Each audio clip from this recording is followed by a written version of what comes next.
Hi, my name is Rose Cuison-Villazor. I am the Interim Co-Dean of Rutgers Law School in Newark, and this is The Power of Attorney. Joining me today is Cliff Dawkins, who is the Assistant Dean of the Minority Student Program here at Rutgers Law School in Newark. Hi, Cliff. Hi, Rose.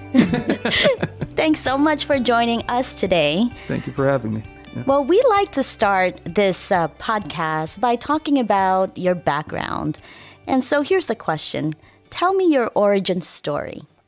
Okay. That's a tough question. I like to say I'm a pretty simple guy, but the story is kind of complex. The short of it is, as a kid, I kind of bounced between the United States and Jamaica, where my family's originally from. And so it made for an interesting upbringing because my worldview was shaped by that experience, right? So to kind of get more into the weeds on that, my mother came to the States around the time that I was born. So it's 1987. I'm dating myself, yes. And I'm older than that, just so you know, and I won't date myself. Fair enough. So at the time that happened, it was kind of a common practice to send your kids back to live with your parents as you get yourself established. And that was my experience. So I lived with my grandmother, who, by the way, her name is Rose, until I was about 3 years old. Then my mother came back and brought us, my older brother and I, to the States. A short time thereafter, unfortunately, we lost her to an accident. That kind of, my sister was born just before that. That kind of had a spiral a bit. My younger sister and I went back to Jamaica and grew up there for some time. And then eventually we made our way back to the United States. Some things happened that ultimately landed us in the foster care system. So we spent, that was actually the first time my sister and I were split. She was taken in by a family, and I was in kind of the foster care system for some time with different families until a family took me in. And we stayed in touch, of course, me and my little sister. I'm obsessed with her. That's kind of my best friend for life before we had hashtags, right? That's my BFFL.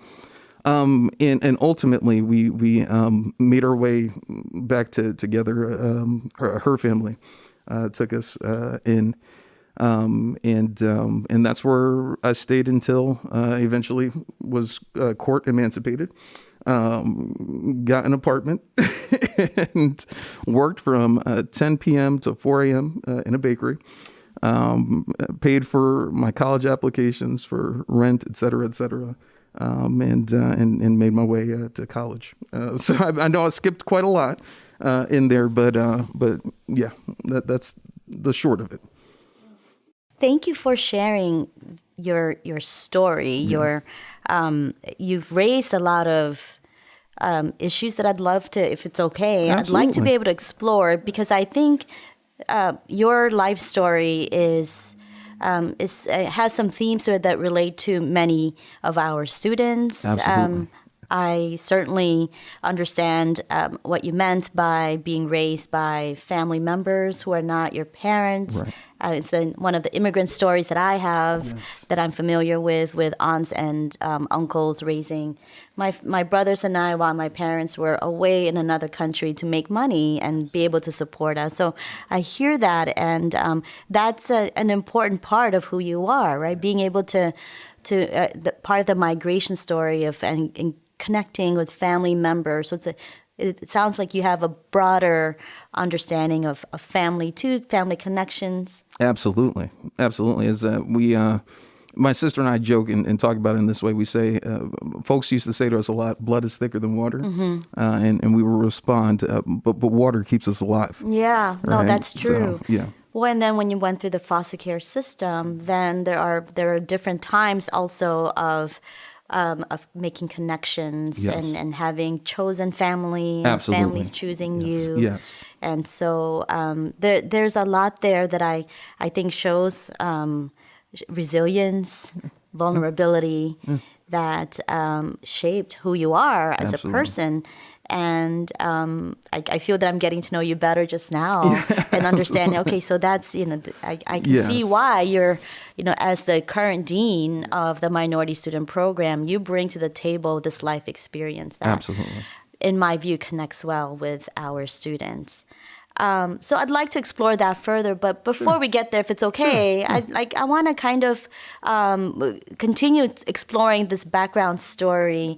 You then said that you went to you worked in a bakery so when did you sleep then? From 10 p.m. to 4 a.m. in the morning? Yes, and this was this is high school, right? Okay, yeah, I was gonna say, so this was in high school. This is high school, all right. yeah, and high school was we kind of what you see in movies. That was kind of my experience, right? So I played 3 sports. I was the team captain of the 3 sports: football, wrestling, and track. Oh my goodness. Was student government president, right? Did Special Olympics, Key Club, all that kind of stuff, and then worked. And really, I think what drove a lot of that was a sense of feeling like this is all kind of borrowed time. Right, that's just how I felt about it, and I would work really hard to find a way. I grew up in one of those minority communities, and it was a very immigrant community, Dover, New Jersey. You got to shout them out, right? All right, Dover, New Jersey, yes. And that in that community, there's a sense of like deep pride, right, in our diversity. In the celebration of our that we come from very different countries and very different backgrounds, but have a very common goal of wanting to achieve the American dream. And so that kind of makes you dislike your environment enough to want to get out, but love it enough to want to come back home and give back, right? And in high school was that for me. So I spent a lot of my time trying to build community, trying to navigate the different kind of cultural enclaves that happen naturally when you're in such a diverse community, and really trying to bring positive energy to our space, right? Because we're nestled in a pretty affluent county, right? To be a majority minority community, and so that creates all kinds of dichotomies, relationships. Tension sometimes, right? But it taught me also how to be diplomatic, right? How to see from the other person's perspective, how to give respect and nuance to the lived experiences of folks who are from different backgrounds, right? And I think that was of great benefit to me in navigating high school itself, that process itself, and then making my way to college. But I will say, Rose, I got into a lot of trouble. This is going to be honest, right? So I got good grades always, right? Which is a blessing. But I'll put it this way. I knew every principal from junior high all the way through high school because that was my second homeroom. Right, so. Well, you've done well for yourself. I appreciate it. All the work that you did in high school and working in the middle of the night and being involved in those different sports and other organizations. Tell me about college. You went to Cornell after high school. What was it like at Cornell for you? Very different. The culture shock, I think, is the best way to kind of describe that early experience. But then I totally fell in love. I was one of those kids that folks probably thought to themselves, Cornell, this guy, right? Yeah, I had the experience of actually being told, that you're probably not going to get into a school like that.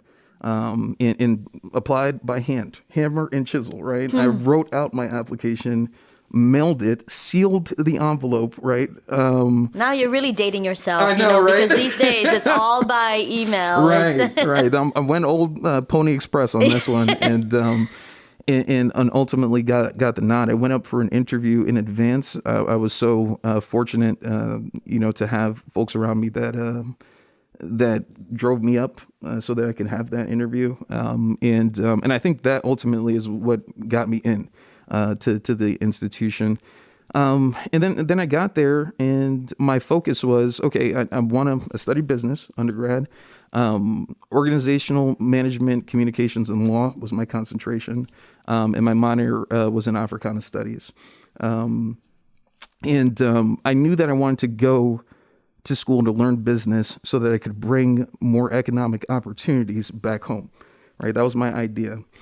In part informed by the time that I spent with the Urban League's Youth Development Program, which, it's an economic justice outfit, right? That's what they do. And they well indoctrinated me. Right? So I got to Cornell, and I kind of just hit the ground running. I got involved early. My brother at the time had given me sage advice, and he said, and by the way, Rutgers was at the top of my list, for undergrad. But he said to me, you're going to work hard, for the next 4 years, probably harder than if you stay home and go to school. But you're going to set yourself up for the best rest of life. Right. So, sacrifice a little bit now so that you'll have, a better go later on. And it stuck with me. And that's how I ended up at Cornell. All right. So continuing on then, so Cornell, then after that, you weren't done. No. You said, I'm just going to keep going. Yes. So yes. What'd you do next? So after Cornell, I started to recognize in the work that it was kind of just... We were granular in terms of being able to make impact, right? One business at a time, one client at a time, but I wanted to make broader impact. So I started looking at policy school, and ended up applying and getting accepted to Rutgers Edward J. Blaustein School for Planning and Public Policy. Got to shout them out too. Right? And at the Blaustein School, it was really a familial environment, for me. I had phenomenal professors, Professor Coleman, Professor Jaffe, Linda Stamato, just phenomenal professors that kind of invested in me, right? Professor Rogers, I would be remiss, right? And through their investment and through the Eagleton Fellowship, I kind of started thinking more deeply about what's next, and being the glutton for punishment that I am. Law school kind of came into view. I think a good mutual friend of ours, Guillermo Artiles, was at the law school at the time. He was the SBA president, and we were in Eagleton together. Him and another gentleman, Andrew Kunka, and they kind of pulled me aside and said, "Hey, I know you're thinking about law school." I must have said it at some point. And they said, we really want you to consider, keeping it in the Rutgers family. And they were the ones who actually introduced me to the minority student program. That's so great. I appreciate the theme of family here. Again, that stems from when you were a young age. So now it's the Rutgers family. Absolutely. From Eagleton, and then bringing you to the law school through the minority student program. Absolutely. And now you're back. You're here as the dean. Yeah. Let's talk about what it was like for you to be here. So just similar to when you were in high school, you were a star student at Rutgers Law School. You were the SBA president. Yeah. You were the commencement speaker at graduation. Yeah. Those are two important achievements. I mean, there's so much work goes behind the scenes in being the SBA president, in addressing questions of curriculum, student concerns, and bringing those issues to the faculty, to the administration. There's a lot of faith put into the role of the SBA president, and I mean that now as an administrator. Yeah. I've worked closely with SBA presidents. Yes. It's a really important role, and so I thank you for doing that work. What was it like for you to be at Rutgers Law School as a student? I loved it. I love it. Rutgers Law School happened at a time in my life where there were just so many milestones. But just top of mind, my son was born 2L, right, while I was serving as SBA president, right? And if it weren't for the kind of love and positivity that was happening in the community at that time, I don't know that I would survive that moment. That's a lot, right? Law school and a newborn. And my better half was also in grad school at the time. But we just had great supports in faculty, staff, and administrators, and my peers were very supportive. We accomplished a lot. The SBA president thing was contentious.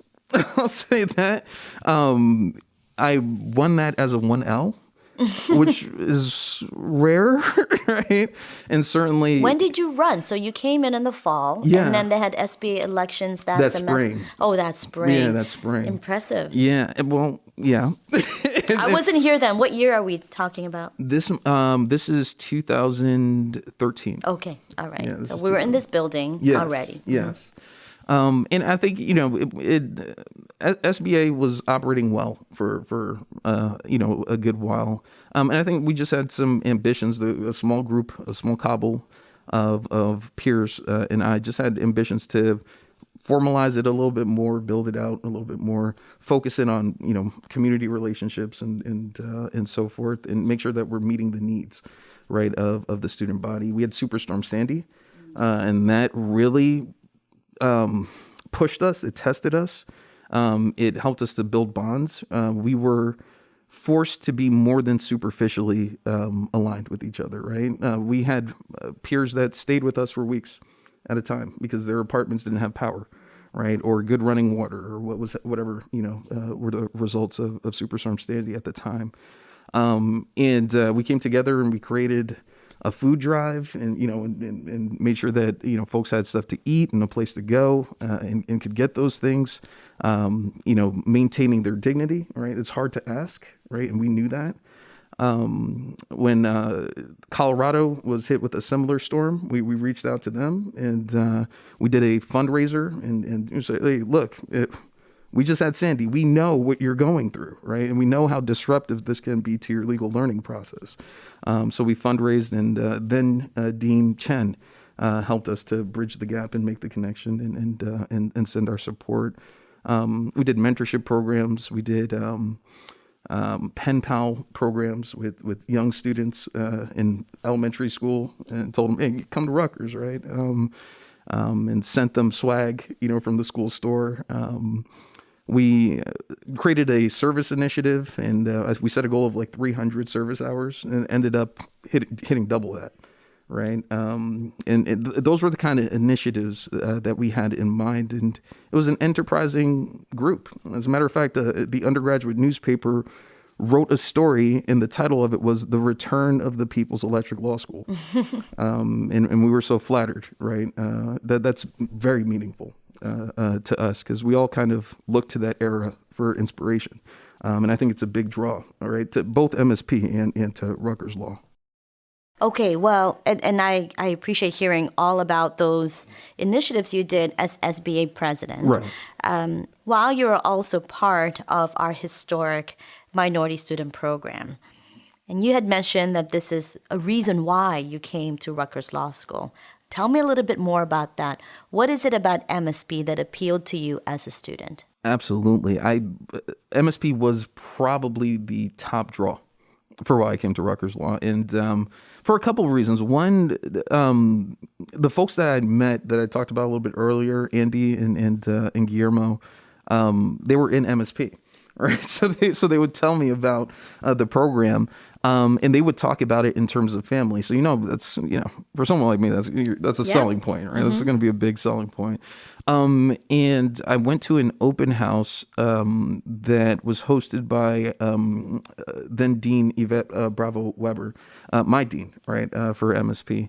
And I was actually surprised by how true the statements were about the program. It was super familial, right? You could tell, I mean, the way that Dean Bravo Weber would talk to her students, right? you could tell that there was a genuine care there, right? There was like a genuine, dare I say, love right there. And I immediately, just seeing them interact with each other, not even, me interacting with the dean herself, which we became close when I became a student. Just seeing how everyone interacted with each other and how she interacted with them inspired me to be a part of it. I wanted to be a part of that. And then I started to look into the history of the program. And that really inspired me, right? How it was begun, for what purpose it was begun. Incredible figures like Arthur Kanoy and Al Slocum, in the careers that they were able to forge, and of course the graduates of the program, some of whom I had worked for in the past, including Senator Bob Menendez, who I interned for when I was an undergrad. That really piqued my interest, right? And put Rutgers above, all of the other schools, frankly, that I applied to and was accepted to.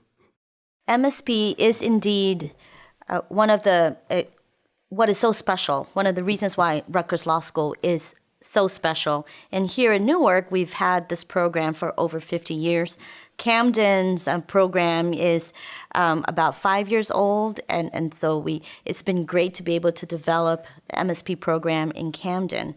Here in Newark, it began, as you said, in a way that was designed to help diversify the legal profession in order to, particularly for Black attorneys at that time, when the bar was closed off to African American lawyers and other people of color. And so MSP was designed to break that barrier, and did, and then got expanded to also include other people of color and other groups who face disadvantages in their life. Correct. Now that you are the dean of MSP, you get to shape the program in ways that you want, with the support of faculty, administration, and students.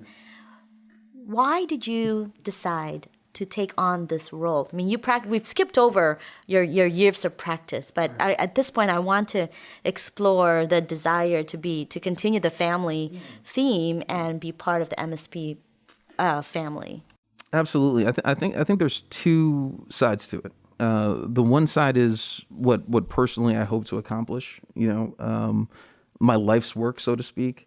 But the other side, I think, is a bit more personal, and it's that, it goes back to my mother, right? My mother lived a life of service, right? And I remember her bringing me to work. My mother worked in a retired fireman's home in Boonton, New Jersey. And she used to bring me to work, and I would interact with these, just accomplished public servants, right? And it made very clear for me, even, when she passed, the community that came out and talked about her and talked about, the amazing ways that she helped to perpetuate community and love in the community. That set the foundation for how I look at the world and look at family and look at the expanded idea of what family is. And MSP and the ability to shape this program in part is, an extension of what I believe is my mother's legacy of service, right? Living a life of service. That's what piqued my interest in applying for the role, right? The opportunity to help the next generation of, lawyers coming out of Rutgers Law generally, and People's Electric lawyers, right? To shape their careers, right? Anchored in notions of community and love, right? But also, to play a part on the more professional end, to play a part in moving that needle, right?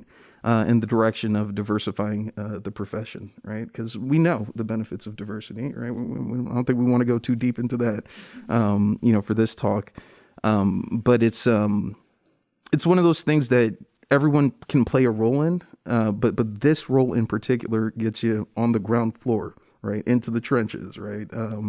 And you mentioned internal supports and faculty and administrative supports. And we also have external stakeholders, that we work closely with, all that help to shape the program. But to answer more directly as to why, to me, it's going to sound a little bit hokey, but to me, it's a labor of love. It's tough work. It is tough work. Let me double down on that. But I've seen the benefits of the program in my life. I've seen the benefits of the program in the lives of my peers in cohort. I've had the great fortune of meeting and speaking and networking with past, cohorts, like large groups of individuals that have graduated from the MSP program, and they've talked about the benefits of the program on their, professional trajectories and personal lives.